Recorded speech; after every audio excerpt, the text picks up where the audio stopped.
Nah, jadi sebelum abad ke-18, sebelum revolusi Prancis, ada nggak negara?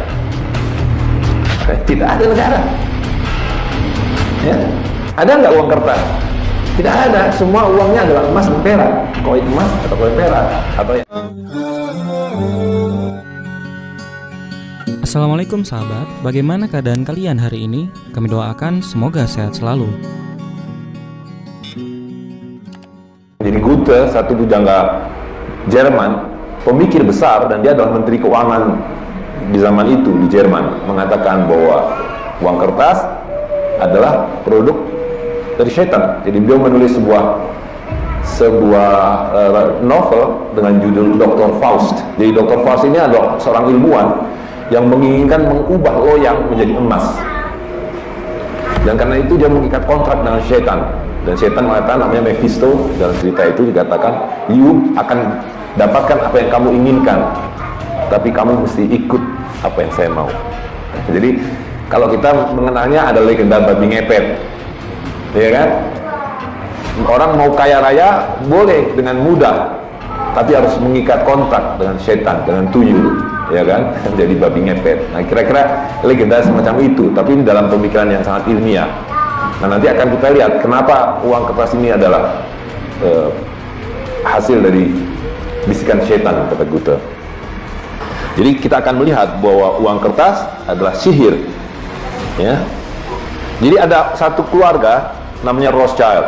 Rothschild itu banyak, anaknya ada 5. Nah, ini ada satu keluarga yang pada abad ke-17, 18 membangun jaringan perbankan di Eropa. Nah, dia mengatakan, berikan saya kontrol atas pasokan uang, dan saya tidak peduli siapapun yang menjadi pembuat undang-undang, siapa yang jadi presiden, siapa yang jadi perdana menteri, siapa yang menjadi anggota DPR, saya nggak peduli. Yang penting beri saya kekuasaan mengendalikan pasokan uang. Dan itu kemudian terjadi bahwa para bankirlah yang kemudian diberi hak monopoli untuk mencetak dan memasok uang. Ya, jadi beri saya kendali atas pasokan uang, dan saya tidak akan peduli siapapun yang membuat hukum. Nah, lalu ada satu lagi yang saya ingin kutip di sini. John Adam mengatakan ada 2 cara untuk mengendalikan satu bangsa. Yang pertama adalah dengan pedang, ya, datangi, tundukkan dengan pedang, ancam, atau beri hutang. Jadi kalau ada satu rumah tangga yang diutangi oleh rentenir, ya kan, pada akhirnya dia akan seperti kerbau yang dicucuk hidungnya, disuruh apa saja mau, ya kan, hutang. Nah, inilah yang kemudian bisa kita lihat hari ini. Tidak ada satupun negara yang tidak punya hutang, ya. Amerika Serikat yang begitu hebat, yang katanya negara paling superpower hari ini, hutangnya paling besar di dunia ini. Waktu dia merdeka tidak punya hutang, tapi hari ini hutangnya paling besar. Jepang, hutangnya juga besar. Cina, yang sekarang tukang ngutang-ngutangin, ya kan, semua diutangin sama Cina, tapi Cina punya utang begitu besar. Perancis dan seterusnya. Pertanyaannya adalah, kalau semua negara ini utangnya kepada siapa? Ya kan? Apakah pemerintah tidak bisa nyetak uang sendiri kalau pakai utang? Bisa nggak nyetak uang? Bisa. Kenapa dia harus berhutang pada pihak lain? Ya, karena tadi hak mencetak uang sudah diberikan secara monopoli kepada perusahaan-perusahaan yang kita sebut sebagai bank atau bank sentral, ya kan?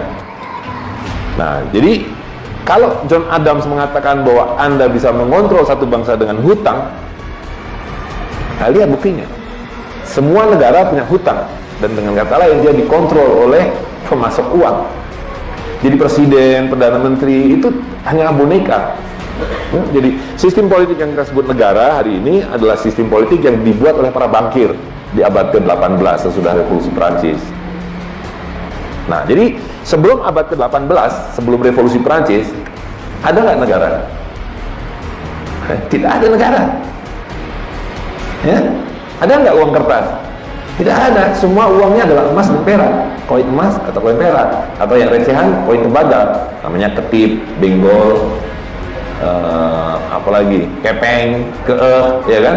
Tidak ada uang kertas. Nah, para bankirlah yang kemudian memperkenalkan bahwa raja-raja dan sultan ini harus disingkirkan, diganti kelas baru, yaitu para politisi.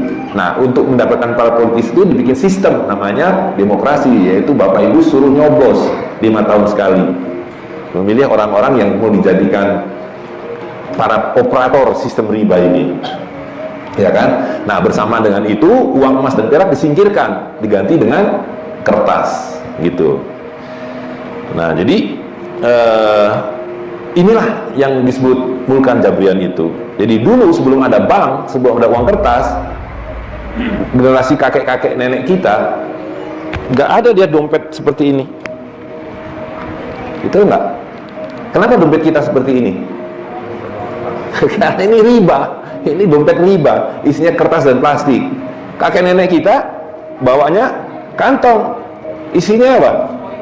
Koin emas dan perak. Nah, pertanyaan, ketika emas dan perak itu mereka ambil, kemudian kemana emas dan peraknya? Lalu kita dikasih kertas, kamu pakai aja kertas ini sebagai uang, sebagai alat tukar. Kemana emasnya? Dilebur menjadi emas batangan. Dulu tidak ada yang namanya emas batangan. Dia lebur, ditaruh di brankas. Mereka bilang, yuk pakai kertas aja, kertas ini sama dengan emas. Nah, jadi dengan kertas ini kita hidup di bawah ilmu sihir. Jadi dulu yang namanya harta itu ya ini, perak, emas atau perak, ya kan? Nah, lalu mereka bilang, titipkan pada kami, mula-mula dititipkan. Lalu mereka keluarkan kwitansi. Jadi uang kertas ini adalah kwitansi, voucher. Ada orang menitipkan 1 dinar, dikeluarkanlah 1 dinar voucher. Nah, dalam syariat Islam, jual beli itu hanya boleh menggunakan uang yang disebut sebagai ain. Jadi definisi jual beli kalau dalam fikih itu tamliku ain malyatin, mendapatkan ain yaitu harta dengan mal, yaitu harta yang lain. Jadi jual beli itu harta ditukar dengan harta. Atau kalau bukan harta adalah yang disebut manfaat, kita menyebut jasa, ya kan? Nah, karena itu syaratnya 3 jual beli itu. 1, mesti redho sama redho. Haram hukumnya memaksakan bahwa kamu hanya boleh jual beli dengan jagung, atau jual beli hanya dengan dolar atau dengan emas. Allah SWT mengatakan antarodin minkum, harus redho sama redho. Jadi kalau ada orang jual ayam mau dibayar dengan jagung, kalau redho sama redho halal.